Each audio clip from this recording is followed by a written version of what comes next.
أمبنا ولني باب كما أن بيولو لاني كننتو باب التحريم السفر المرأة وحدها. بسم الله الرحمن الرحيم، ثم الصلاة والسلام على رسول الله وعلى آله وأصحابه أجمعين.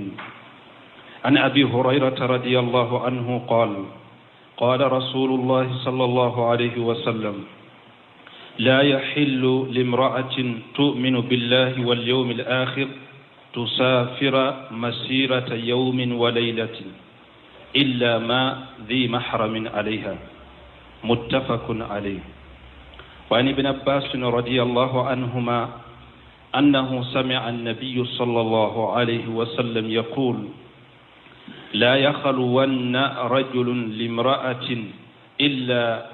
ومع ذو محرم، ولا تسافر المرأة إلا مع ذي محرم. فقال له رجل: يا رسول الله، إن امرأتي خرجت حاجة وإني أكتتبت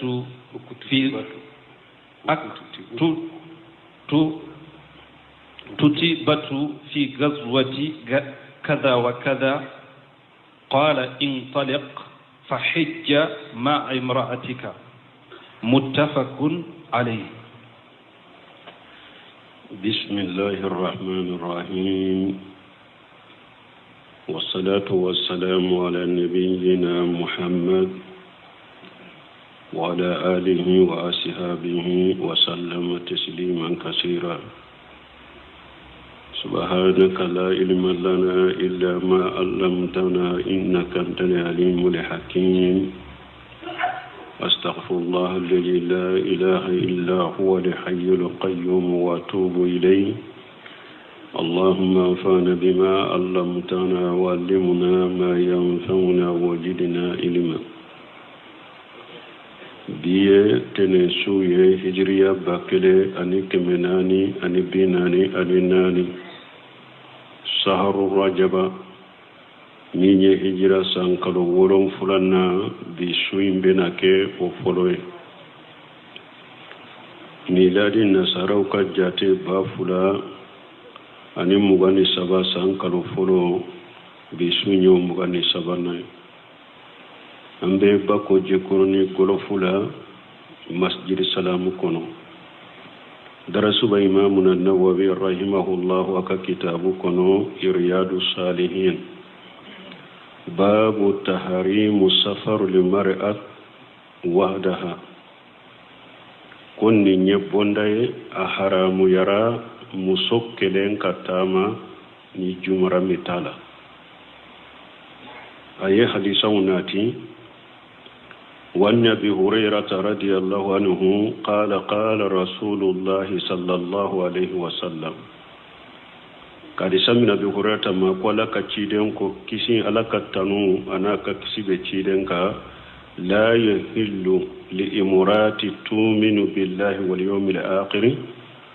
كتشيدن كتير مسوي مسوم اللي منني عليه أني دولبا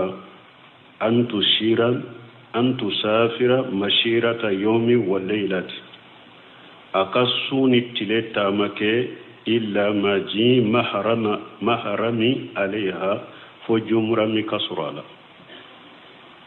ni hadisa alaye suni tilefo hadisa dobena obake mutlaka de drum musoka na tama ni jumra mitala komi hadisa mimbena. Wani ibn Abbas رضي الله عنهما كريسا من عبد الله بن عباس ملك جيكابو فلابيما أنه سمع النبي صلى الله عليه وسلم يقول قال يامين نبي مالك تنونا كسباك بافو لا يقول ون الرجل بإمرات إلا وماها جو محرم قوالي أني والي موسى كان لن كولونيا يرولا ni موسى كجمرمي ولا تسافر المرأة إلا ما جي محرمي مصفنا كانت تاما نيجي مرمي تالا بني حديثة دبي حديثة دوين تفسيري ودبو سراهو حديثة دوين يسوني تلي دفو نيني تاما دفو درو tama janyanawo tama surunyanawo fingo fembe hada madon bolo konni nyetama de ajanyana suru ateddaga musoko tama ke ni jumara mitala tuma me cide nyen fo fa qala lahu rajul ya rasulullah ceedo ko alaka cide inna imurati kharajati hajata ne kam muso bora kata hiju yorolade jumara mitano fe ne ka hiju muso bora tara hiju yorola wayni ukuti wutu fi qajwati kaja wa kaja ne yere fana yen togo sebe nin jahdu masina lambeta jahdu yoroina ne ka muso bora tara hiju yorola jumara mitala yala ciden ko de wa komi doni ko yere ka kuma bena ka sarahula komi karamogo doba fo cogo mi ko abe jamakulu kono yala shebo ka muso jamakulu ani shebo ka hiju jamakulu danna ya be ulude kawa ube an ka jamakulu de shebo ta ulude be siralanye ulude limuna joye ulude ka jamakulu ye danna ya jamakulu ye kateme anka me cide ma fo ika muso be jama minna o wasara o ma fo de ayemu fo qala ciden ko in talighin fa hujj ma imratika kota ikata hiju ke kafari musoka mana itogo tun sebera jahadu minna jahadu intoy ta ikata hiju ke kafari ka musoka kama jumara mi muntafaqu alayhi ni hadisa buhari muslim benala qala al muallif rahimahullah fi kitabihi riyadus salihin min wallahi bagay imamuna nawawi aya foka kitabu kuno riyadus salihin babu tahrimu safaru lil mar'ati wahdaha yani bila mahrami ko haramu yaram muso kelen katama ni jamra mitala wajalika anna lil mar'ati naqisata li aqli wa dini munaki danya ninfo ko muso kelen kanatama katayurla ni jumara mitala muso ka hakili nagasilendo akadina nagasilendo qaribatu tasawwur muso kateli ka femmina ni femmin foraye akateli ka femmina kullu insani yaqdahu hada maden kelen kele be sika muso jamfa annegeli mangele hada maden cugu sugu be sika muso jamfa wa kullu insani yajillu biha hada maden kelen kele be sika muso abeseka kolo ibeseka akolo ire wa hiya fitnatu rijal muso yechew ka fitina de kama qala an-nabi sallallahu alaihi wasallam kom an-nabi ma ya fo chogo malaka tanuna kishibaka inna ma kanat fitnat bani israila fi an-nisa kiden ko bani israila ko ka fitina ayusoro muso de la wa qala kiden ko ma tarakitu badi fitnata adarra ala irizali minan nisa ciden kwalema fitna shito akofe mimbe che toro ka musobo falihaja ninde koso tamnawul mar'atu min safari bila mahran musobbali la akana tamake ni jumara mitala ambe musobbali akana tamake ni jumara mitala waqtalafa al ulama donik baw yo nyogon soso فيما إذا كان السفر قثيرا هل تمنع منه أو لا ابن شمير رحمه الله أقول دونك بو ينيغون سوسو نا ياسر تاما ينكسر تاما من منجا أكسر يا لمبو مصبل أو تاما فنامنا أكنتني جمرة متالا وبا أنت بل تاما سرما فمن من قال إنها تمنع حتى من سفر القشير أقول دونك بو دوكو ambe musobbali akana tama ni jumara mitara har ni tama min kasru wa minhum man qala la tamnu illa min safar tawil akodo fana ko doni ko bawula ante musobbali tamala ni jumara mitala fonni tama min kajja wa sahihu akome kuma sahalenye minye annaha tumnu ma yusammihi an-nasu safara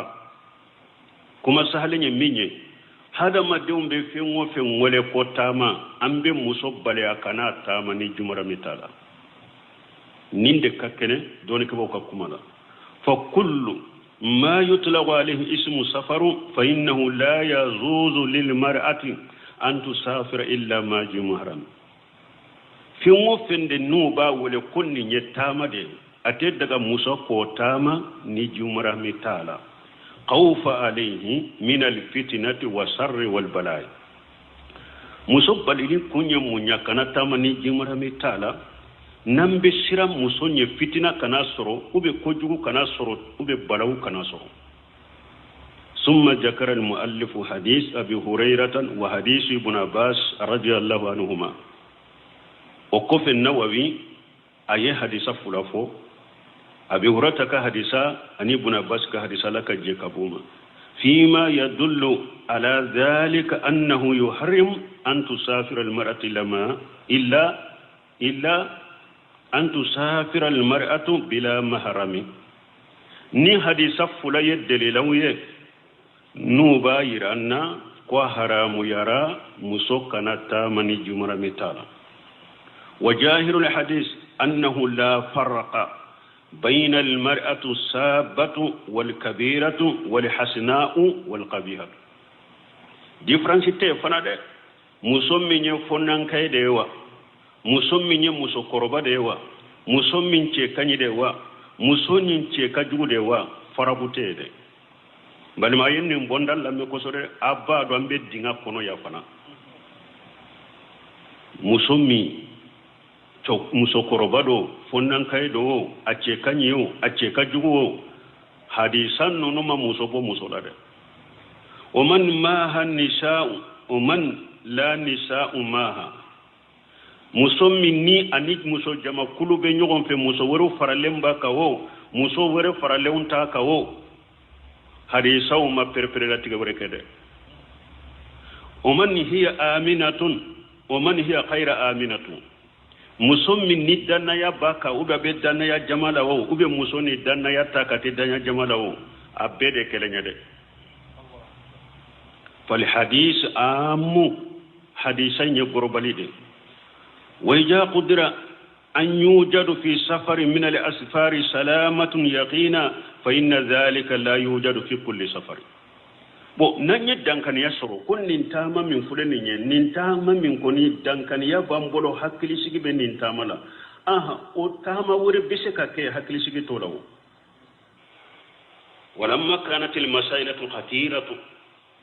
tuma min masaila kira masala danse de do منعت المرأة من أنبات من سفر بلا محرم ثم من مسألة دانجي دو قطرو دو سلامية سريا مصبلي بلي من يتشغو يا بيه كم مصبوني كانت تاما دي ni jumra mitara bata bali min yebbalilin beye balilin dan beye ka bali totalement musoko ne kana tamare droni jumra mitara wa qad tahawana ba'd an-nas al-yawma fi safar bila mahrami muso fana mo do fana yen no yake nin ko ila bi muso be tama jumra mitala wala shiyama fi safar ta'irati ako kuma mana abiyo nunun katama muso bedo abiyo kono kata yorowula jumara mitula wakajalika naqli li jama'i ani fana jamakulu tama mugo do fana yen noya ko fana la ni jamakulu de do nube ta yorola ko muso be seka ko uchela hari ni jumara mite alela wa haja qata'an wa tahawun fi taati llahi wa rasulihi muno semino ko ni nya qatawuye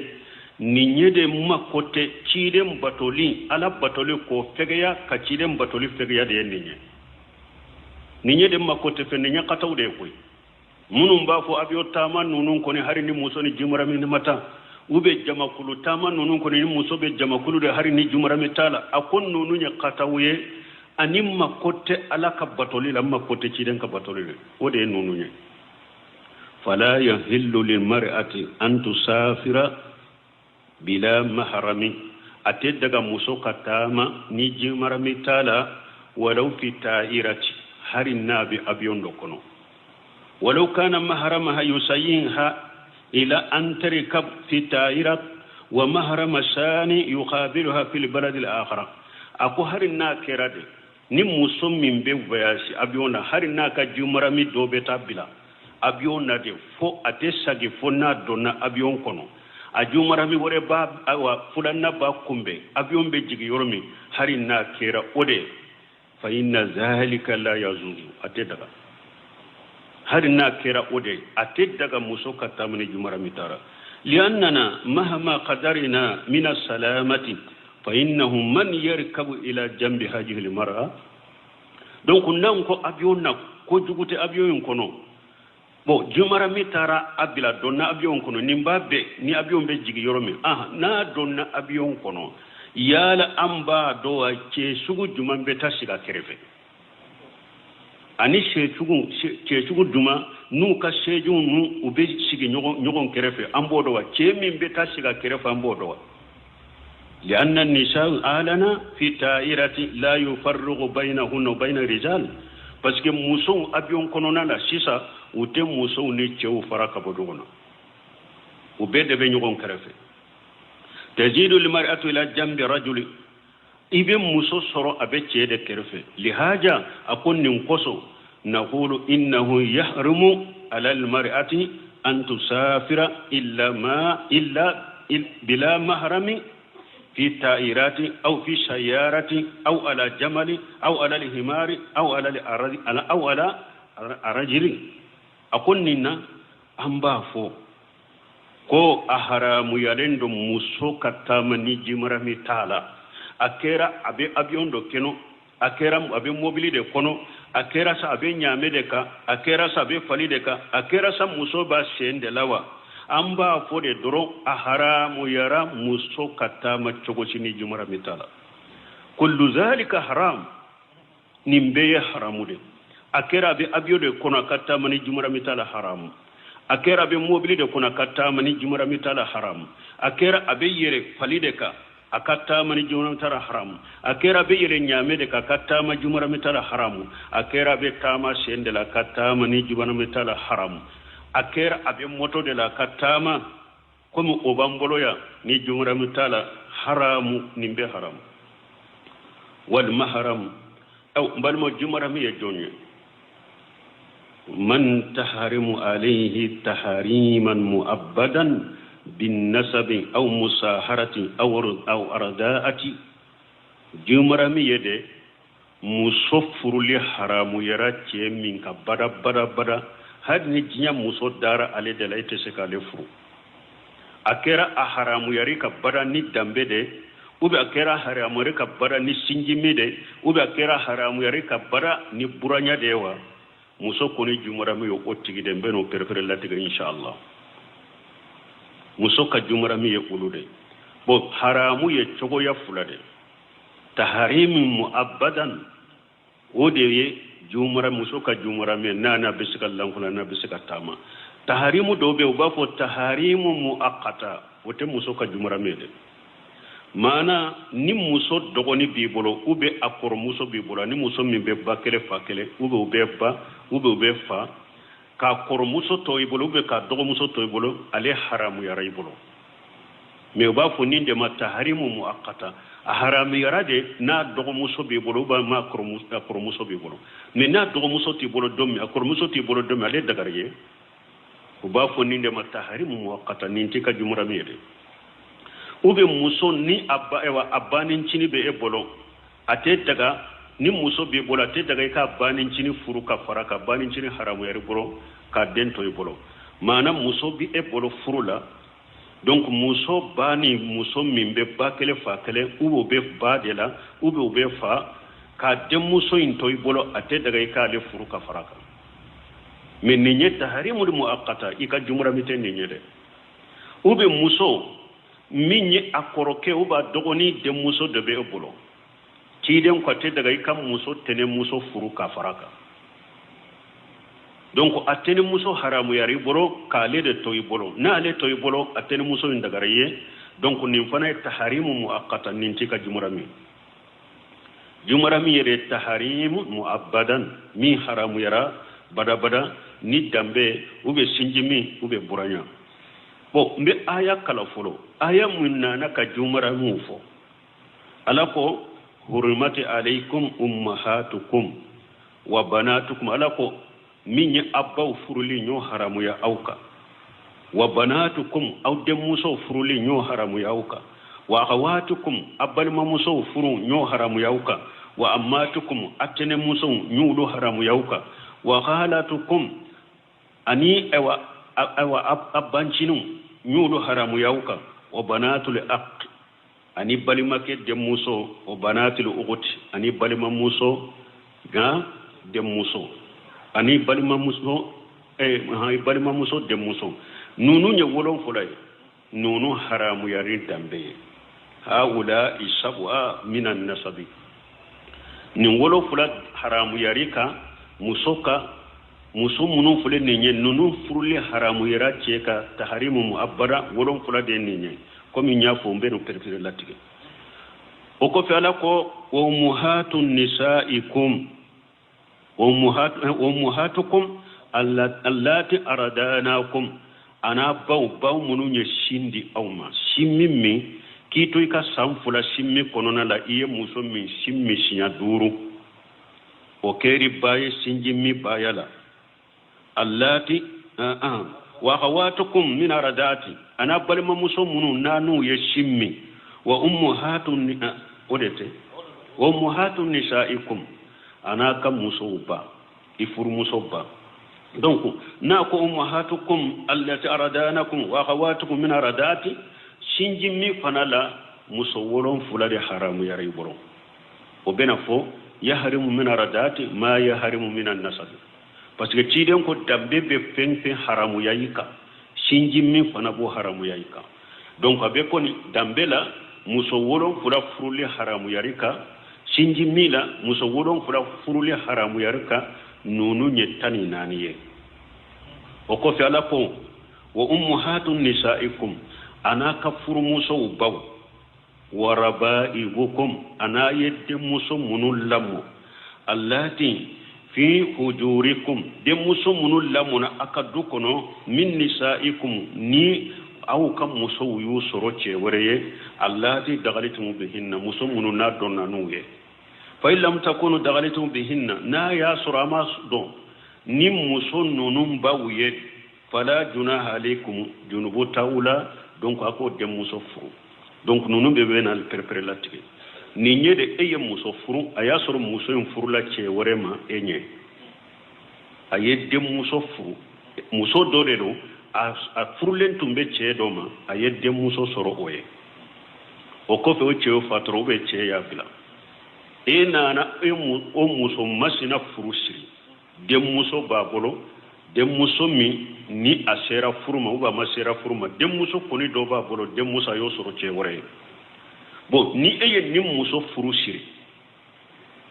am dem muso i jumara mi do me sarati bala ka soro ina abaka kafo nyogonya ke ka dona e ka furu sahale ni ya ba furu ya kafo nyogonya furu ina furu sahale o wakati a demuso in kera jumara mi ete se ka demuso furu tuguni ni donna na baye ya ba furina ya ay baye ka fo nyonya ke demuso in kera jumara mi ete se ko fura bada ni na ya soro eye ni demuso sugu iya ba furu de siri ne ima donna ye ni ye bayi bila ka soro ima donna ye muso yi a demuso ite se ka ke jumara mi de parce que daga hari ka demuso in furu nunu bebe na perpere latiga ni ala sunna ni wakati ya so wa halailu abunaikum ani aw denke un kafuru muso i denke kafuru muso o haramu yara ika o yika jumrami o jumrami de ye barabara alladhina min aslabikum demunu nu bora aw yere ko kolona e yere denke min bori ko kolona yere den wolo de o muso o yika jumrami o furule haramu yarika wa an tajma'u bayna uqutayn ani akabali mafula balima muso fura furu ka fara nyogonka ni mfana haramu yara au boroba fo ninde matara taharimu muwaqqata ni te jumara mi ulade ni nyata taharimu muwaqqata illa ma qad salafa fo min temena min kera kateme sani aya ka jigi inna allaha kana ghafurur rahima alaye suturani ya fa masare alayhi na masare haja min radaati nunu pana nunu ye sinji mide wa kajalika li ammatu min ardati wala qalatu min ardati nunu bena prepare latige kaba wala ambena jumra mi munu fo wolon fula haramu yarika dambe yorola wolon fula haramu yarika sinji mi yorola nani haramu yarika ni buranyaye ubeye joliye cetani segi odeye wewa muso ka jumurami nanya konte kata muso fe fanamba fo muso tani segi ulure haramu yarika wolon fula haramu yarika ni dambe wolon fula haramu yarika ni sinjimiye nani haramu yarika ni buranya donc al maharimu min al qarabati sab'atu munu haramu yarika ni dambe wolon fula aba jantu la de parce que wakati jumrahamu yere jonye kasoronde lakka nunum pelepele latige ka koro me wakati bew kanyini kale ubena jumrahamu al usulun nan ko munu haramu yarika ni bali masurunyai afule jumai al usulu ye munye ibora mununa وهم الآباء والأجداد وين ألو سواء من قبل الأب أو من قبل الأم donc usul yemunye ifa muso ifa ani moke kata fo sanfe mana ifa ofa kata fo sanfe oye muso ka jumurami oba fo nunu de ma al usulu ifuruli haramu yaran nunu beka ifa ofa kata fo sanfe akera sa ni fa min fulen ninye ifa famfela de wa ube iba famfela de mana efa ofa haramu yarika kata iba fa ofa kata kote fula imbela ijumurami nununye ifuruli haramu yaran nunun ka bada nin famura donc ni nyelle shiruye musofa ofa katafo sampe akera sa nin fa ya fa famfela dero ubi iba famfela dero mana ifa fa kata ubi iba fa kata nunu nye muso ka jumura muye donc muso ka furuli haramu yara nunu ka bada al furu fulana al furu munum bora ila uba pode mal furu munum bora ila wa hum al abuna'u wa abuna'u li abunai wa abuna'u li banati wa innajalu furu ye jumay muso idde muso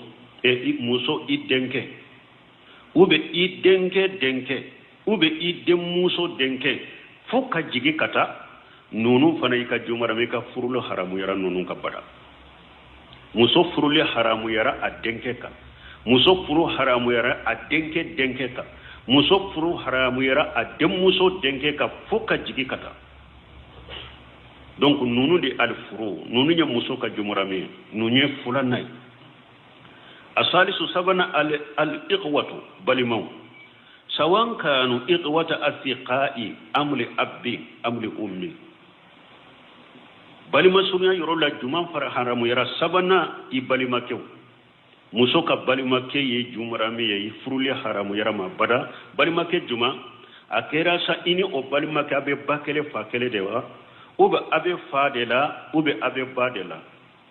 ni nyika jumar hamiya ifruli haramu yara ninka bada e muso eni che mimbe bakele fakele ube ini che mimbe fadela tepa ube ini che mimbe badela tefa ni nyika jumar mide ika furulu haramu yara ninka bada uba funinde ma al ikhwatu me an fa fulade do de mfa dogoni ewa denkere do mfa dogoni de musoro de nununde be bolola kala ne belan kolonya so kono du kono be nyog do nyogon ko be nyogon ka balaw sita bo jinya kono aka jumara me tu yede aka jumara mi e balima ke minye ani min be bakele fakele ube fala ube bala sino balima to munumbe balima kero a jumara mutede donc nanina anye sabana de ko al iqwatu nanina al amamu الأمام مسو مين ايوا الأمام فادغني أبافو ممون ابنانك الأمام بنانكم سواء كانوا أمام أسيقاي أم لأب أو لأمي وسواء كانوا أماما للمرأة أو لأحد من آبائها أو أمهاتها فإن أم الإنسان أم له ولجريته مهما نجلوا أبنانك مصب بنانك أكرسا نمبنانك إفانا بباكل فاكل دي ube ifana be fadela ube ifana be badela muso furuli haramu yara nin fana bolo ifani jini binanke ifani chemi be bakele fakele ifani chemi be bala ute fala ube ifani chemi be fala ute bala o fana muso furuli haramu yara ko bara oye muso ka jumura mi ewa akera sawa binanke fana kera ni akera sa ni binanke nye muso yere ka binanke de ewa ube muso fa do de ka binanke do wa ube muso ba de do ka binanke do wa parce que mogo i ka binanke e bire ka binanke de do ani dew mana muso yere ka binanke ya jumura mi ye i fa binanke yi ka jumura mi de i ba binanke yi ka jumura mi de ay ni ro fam parce que ni wa muso koni e binanke kera minye eni deumbe de binanke do voilà ifa binanke kera minye e fa ni e ye chede e binanke ye minye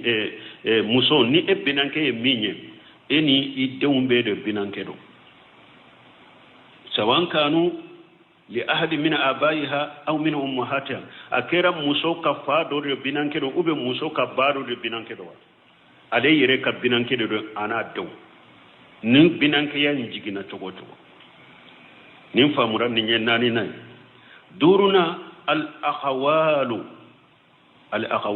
benkew sawan kanu akhawala ashiqa'an am li abdi am li ummi sawan kanu akhawala lil mar'ati aw li ahadi min abaiha aw ummahatiha fa inna qala lil insani قالوا له ولجريته مهما نجلوا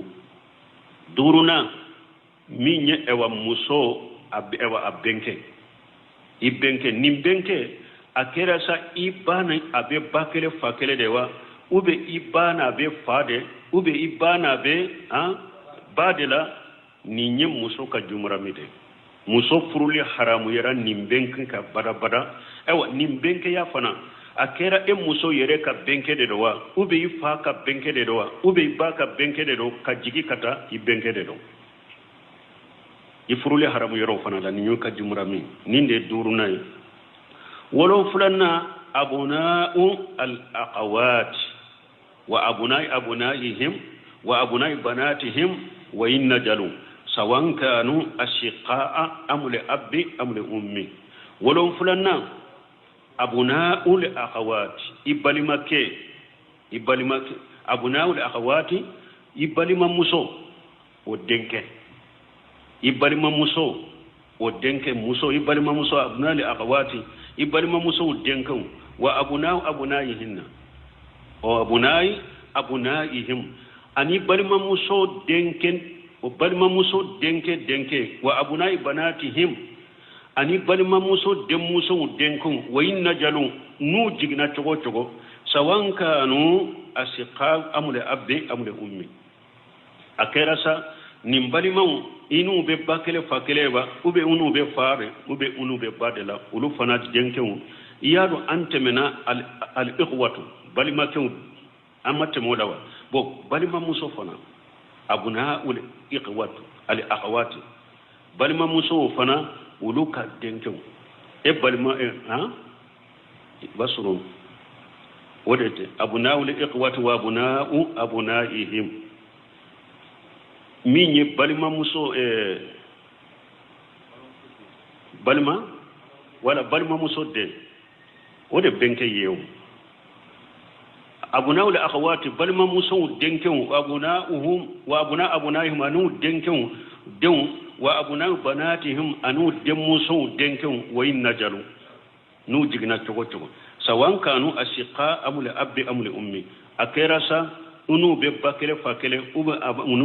unu be badela ube unu be fadela balma muso fana denken ye muso ka jumrami ninya ha abna li iqwatu abekum sebeli kalam nadi parce que abuna ul akhawati o fana be tuguni ha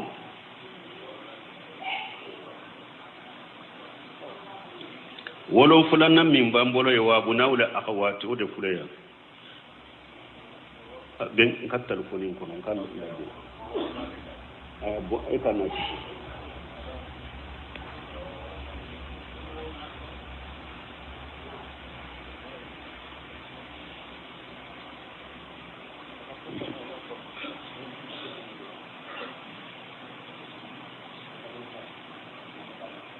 ekelenya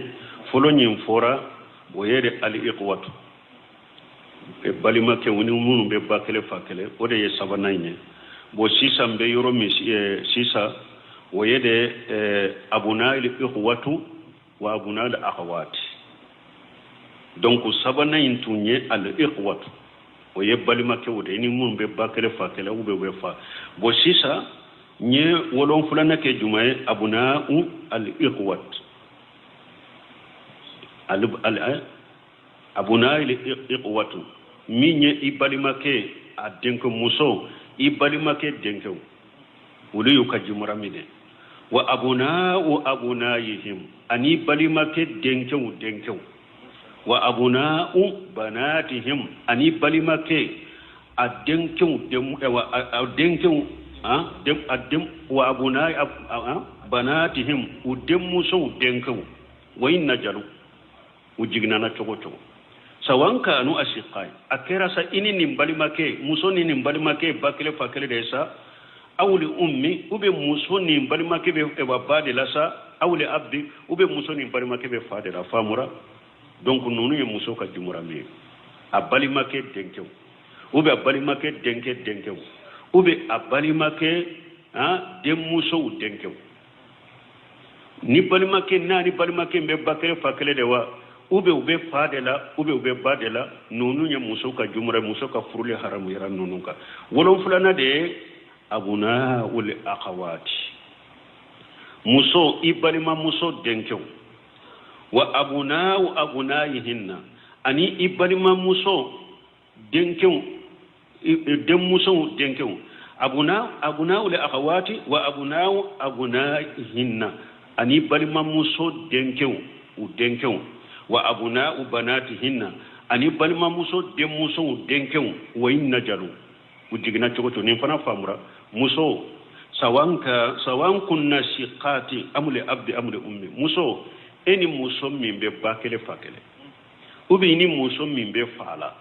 ubi ni muso min be bala de ate fala o muso denke ubi o muso denke ubi o muso dem muso denke ifuruli haramu yara wuruka uli yukajumurami afamura nunu yukajumurami akera sa ini muso imbe bakele fakele dewa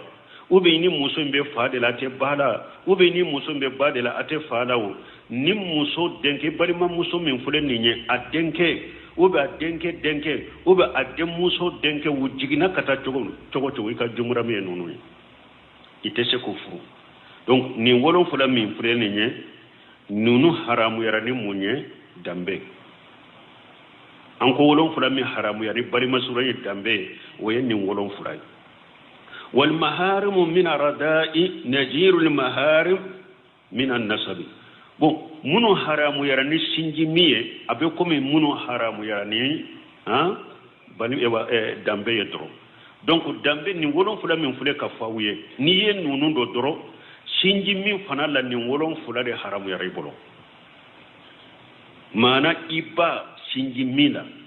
ube ibalimake sinji mila ube ibalimake denke sinji mila ube ibalima muso sinji mila ube ibola muso denke sinji mila ube ibinanke sinji mila ube ibenke sinji mila kata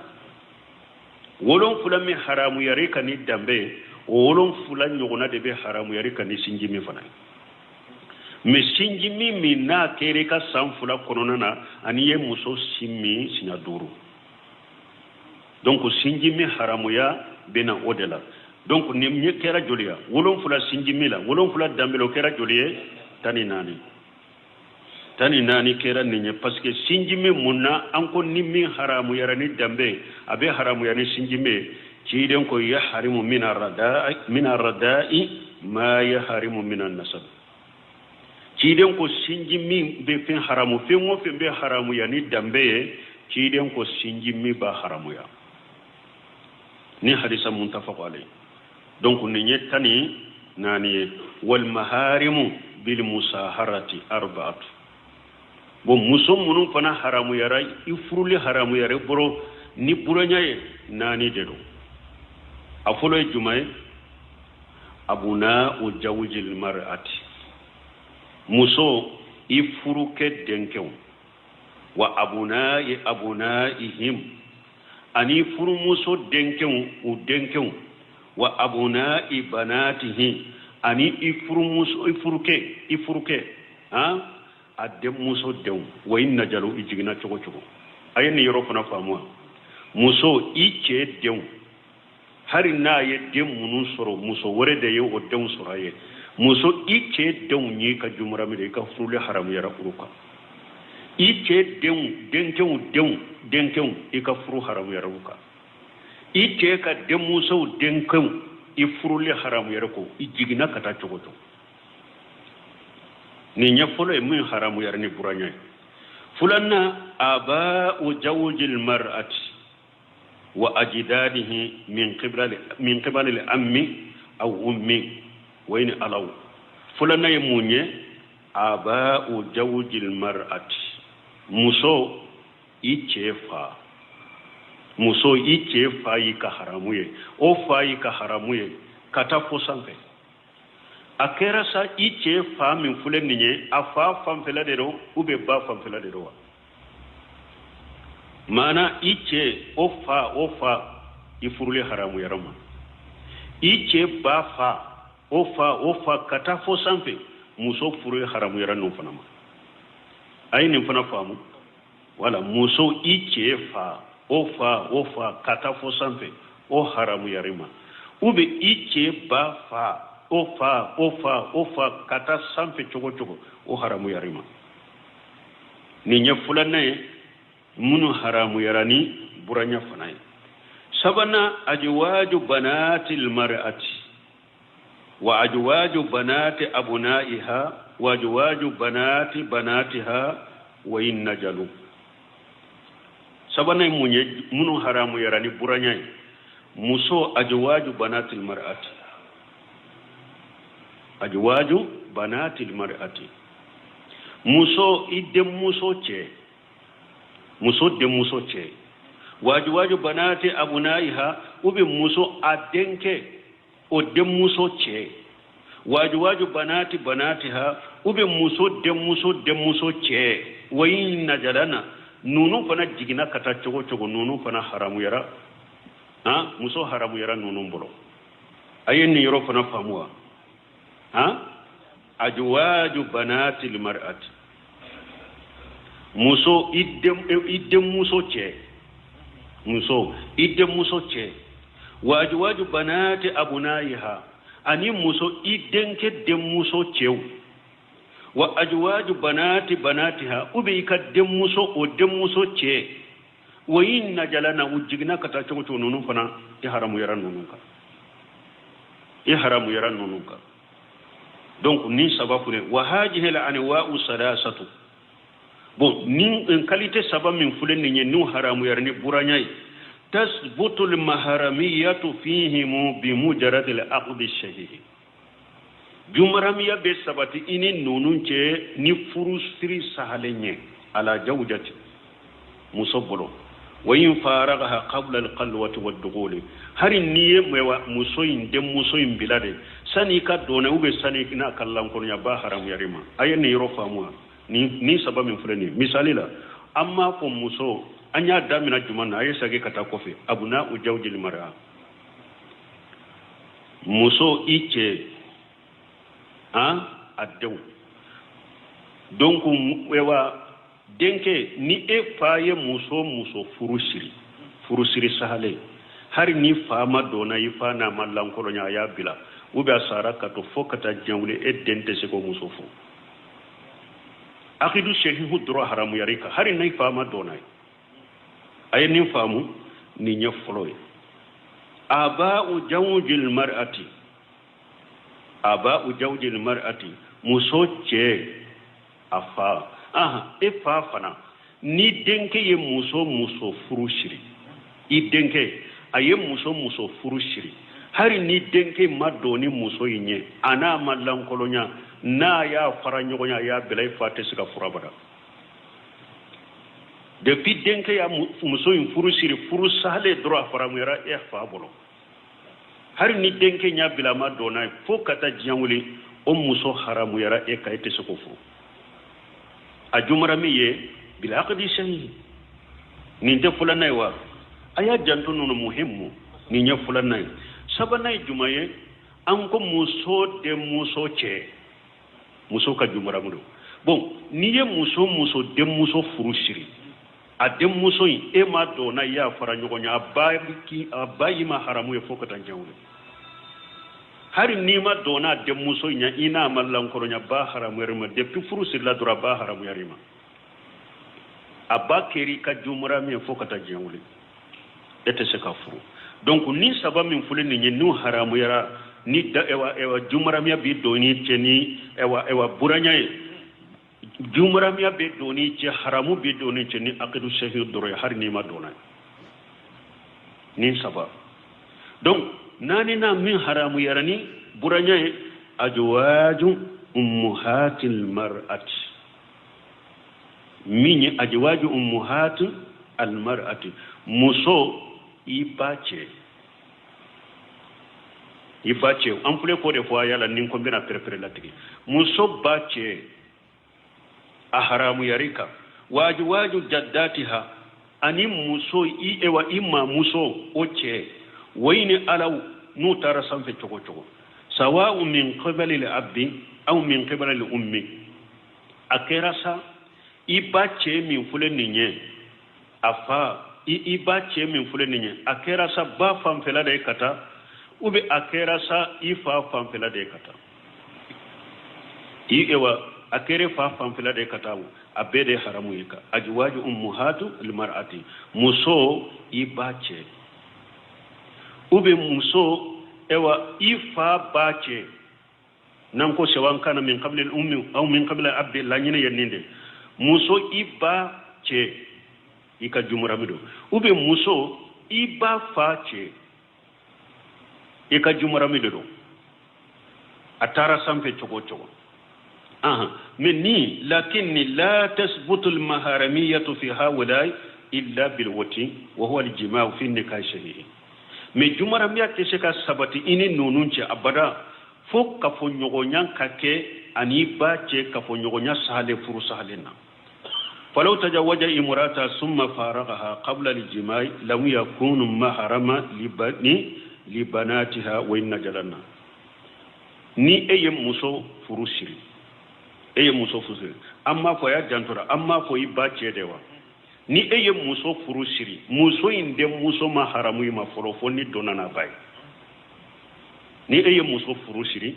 ade muso maharamu ya fo aka soro I donana bay ini baye kafo nyogonya sahalenke ni furu sahalenye wala de muso mbe haramu ka odela me ni eya ba furu de siri ne ima donai ina makka fo nyogonya ke ima donai ya bila adagarai ka de muso ma farami wote haramu ye mani aqidu yede obe haramu yade ni donanai ode fulaw bolo aya kono aya laje warabaibukum allati fi hujurikum min nisaikum allati daghalitum bihinna idonani muso minyode de muso haramu yarima fa illam takunu daghalitum bihinna na yasru amadoni ubawye fala junaha alaykum junubu tawlaka muso de muso nunufo muso da afurle tumbe cedoma cey nyabila ube cey fatura kato ale be a demuso be demuso fana balu yara eye muso inde nyini ka furusiri uko karasa ni muso de furusira ko uko ya demuso nyuma ba bolo yere balu yaro sera furuma nya ya sura fa murai be se ki bof bala kado demuso ni ma doni baye ni ma doni baye abe daga ika bo bala ika demuso furusiri ka dona mais ni donna ni baye durabana demuso ni haram rema bada ite se ka furu donc ni nani na farala tani nani ka joliro tani segi la tani segi muso munu haramu yara ibolo tani segi donc jumarami ye nonunde nanko muso kana tama ni jumarami tala jumarami ye nonunde on nonun kelen kelen ni muso be tama muso che ko ni kuma mana wala o ya ka jumarami donc muso ka jumarami nonunde munu haramu yara afuru haramu yara munu ka sisa bara de aka jumarami ye nonunde ani nonunde be se ka tama ke na be tama akana tama ni nonun do la kelen de te awa mbalmaw ambe min farani yoroka ube munu fo ka funna be dana ya jamala de maliki ko be dana ya jamala de donc imamuna maliki ko wa kullu maqbulu mardudu alayhi sahibu hajal qabr maliki ko mo be ika kuma dobe mina kuma dobe sagima fo nen kabur tiga ciide sallallahu alaihi wasallam bo maliki nonu ya kuma munu fo o yorola kuma sabo mawti dana ya jama kuma sabo dobe ta della ke fana karamo dobe surambolo ya hiju wakati la ko muso be se ka tamani jumra mitala ko ciiden ko jiyan laba ko muso kelembe bo ka bo sana'an kata hadara mawti ko ibe ewa kuno wuli ni soro ba wula te fen kula ko ciiden ko muso kelembe wuli ka bo sana kana hadara mawti ko ewa te sirafo yeni alate Sheikh Albani ko tumamu ya nyini ka ko maliki nunun ba fo ko muso be dana ya jamala ako ciiden ka hadisa de be jate mina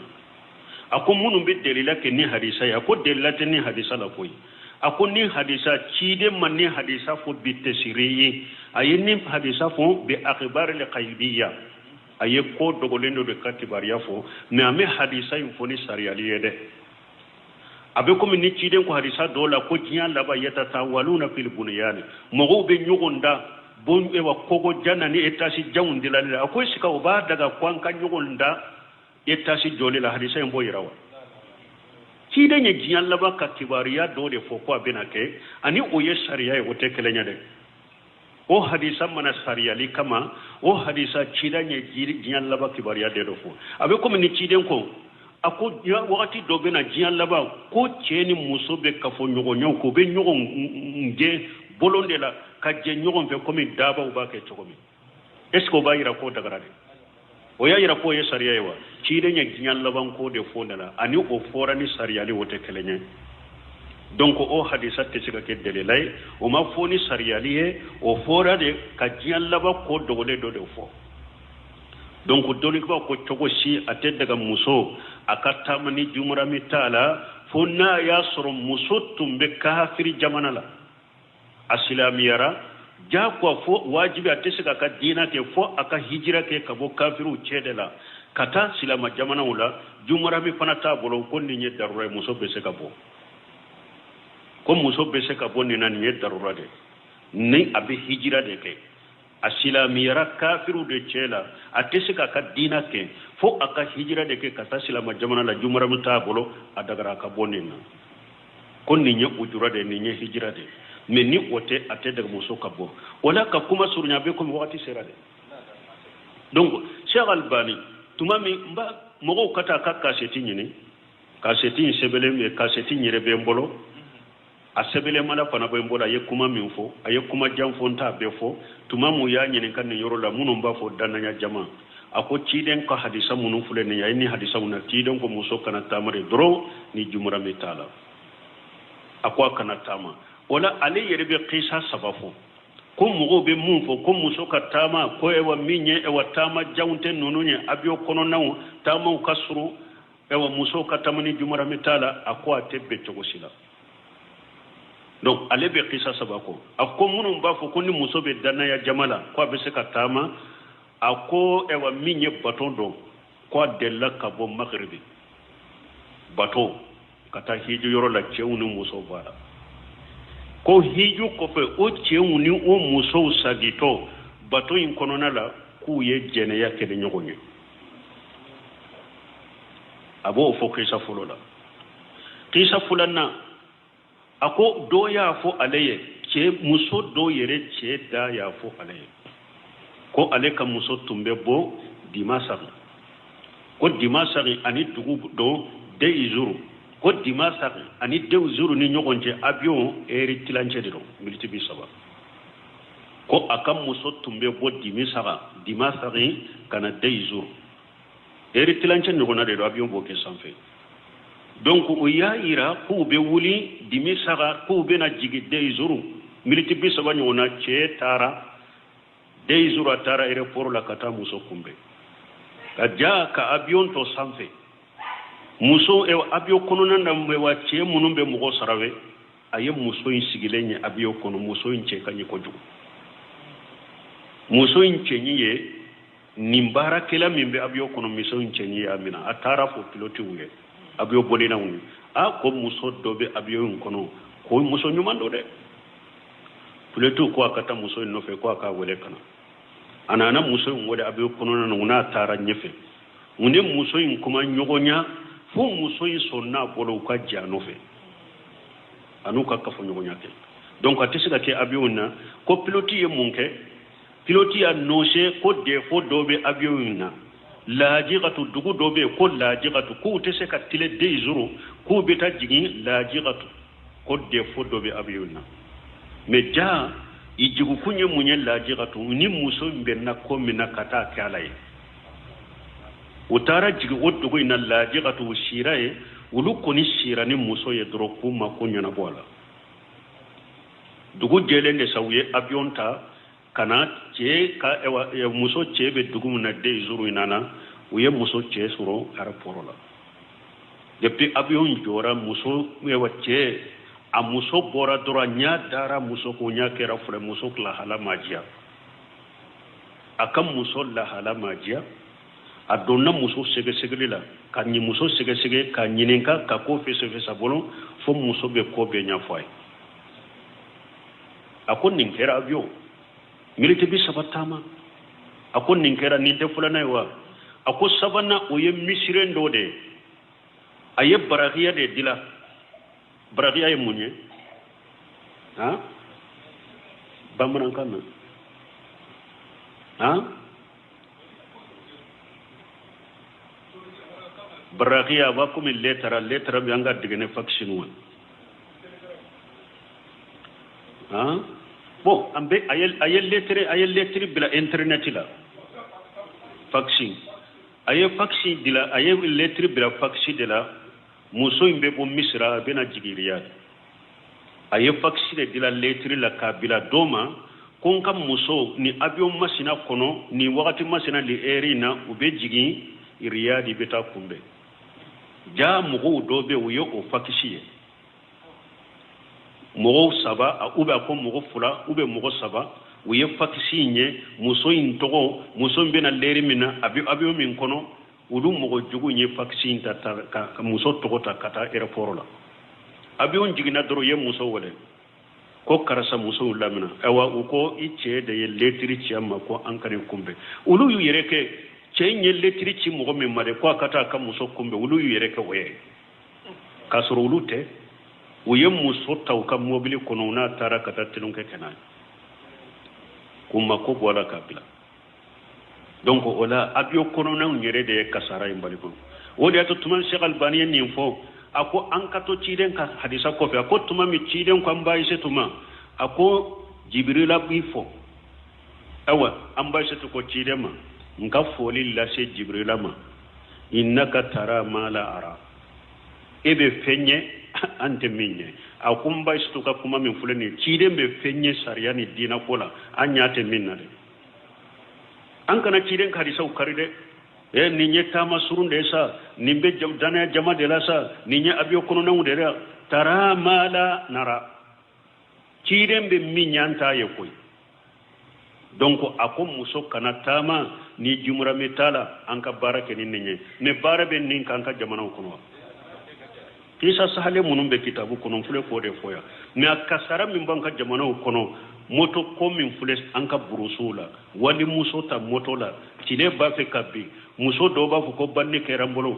mo do abe sasi do ka moto la aba yela ko fe wali muso ko abeta bila ado anya kasara ye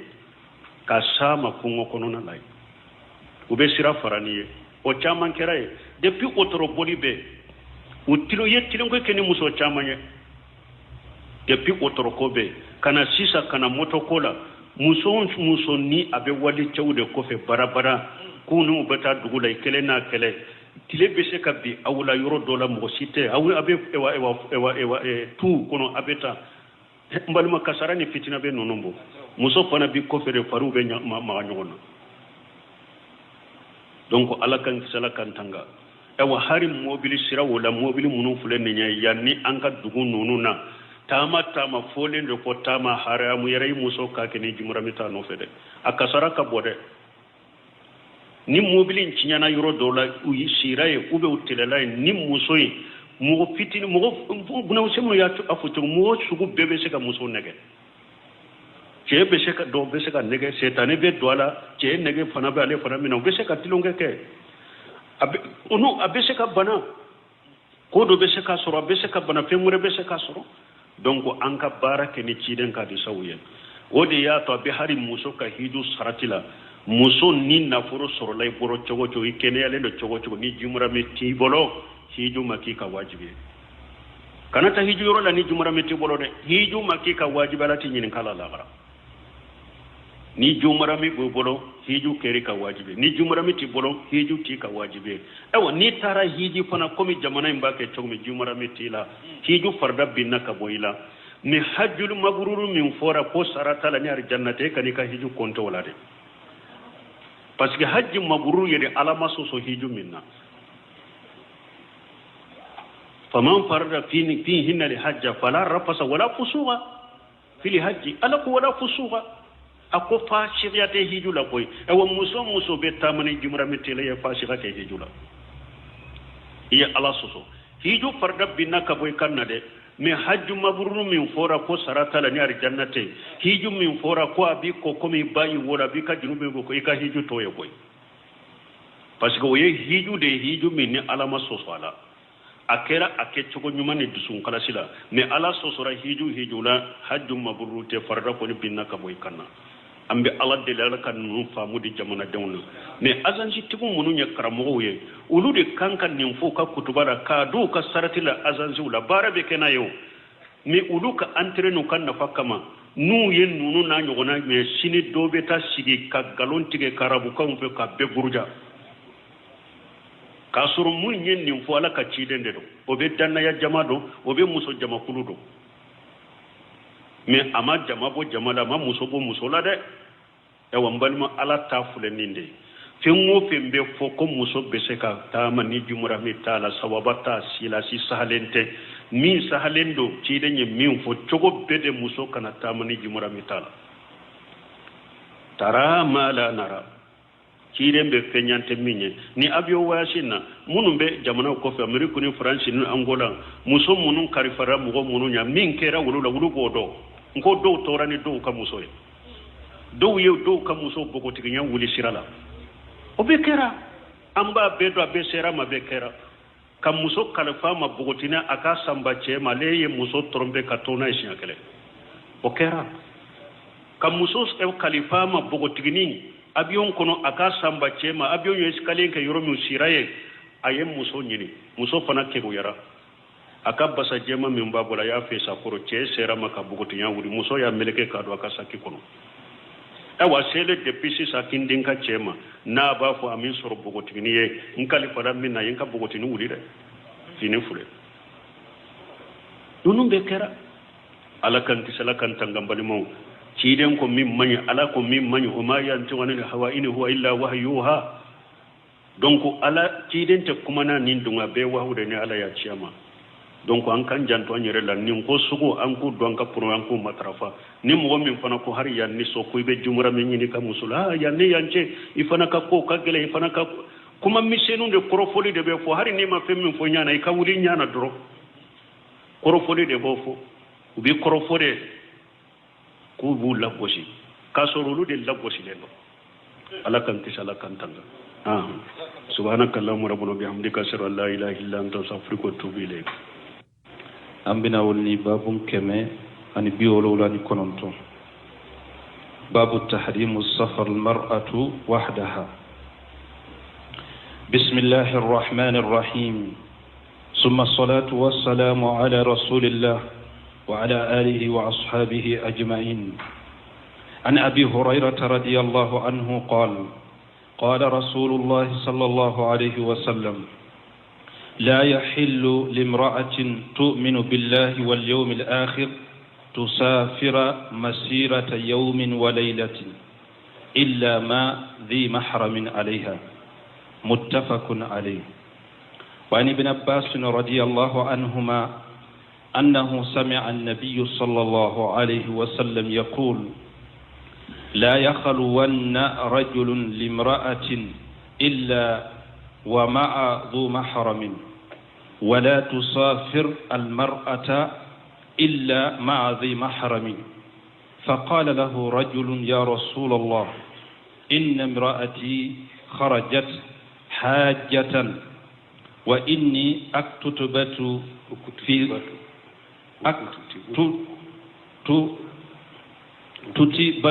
في غزوة كذا وكذا قال انطلق فحج مع امرأتك متفق عليه بسم الله الرحمن الرحيم والصلاة والسلام على نبينا محمد وعلى آله وأصحابه وسلم تسليما كثيرا سبحانك لا علم لنا إلا ما علمتنا إنك أنت العليم الحكيم أستغفر الله الذي لا إله إلا هو الحي القيوم وأتوب إليه اللهم انفعنا بما علمتنا وعلمنا ما ينفعنا وزدنا علما biye tene suye hijriya bakele ani kemenani ani binani ani nani saharu rajaba minye hijira sankalo wolon fulana bi suyin benake o foloye miladi nasaraw ka jate ba fula ani mugani saba sankalo folo bi sunyo mugani saba nay ambe bako jekurni golofula masjid salamu kono darasu ba imamuna nawawi rahimahullahu aka kitabu kono